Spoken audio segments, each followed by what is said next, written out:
આ મિલકતને 23/5/2023ના 262ની નોટિસ આપેલી છે.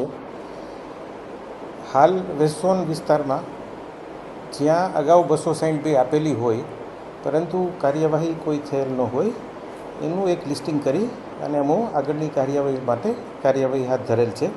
એ પૈકી આજે અમે આ પ્રોપર્ટીની સ્થળ વિઝિટ પણ લીધી હતી, અમે પોતે અમારી ટીમ સાથે.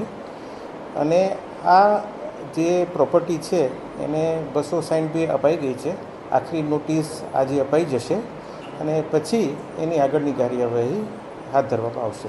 હા, ગેરકાયદેસર છે અને એમને 262 અગાઉ અપાઈ છે.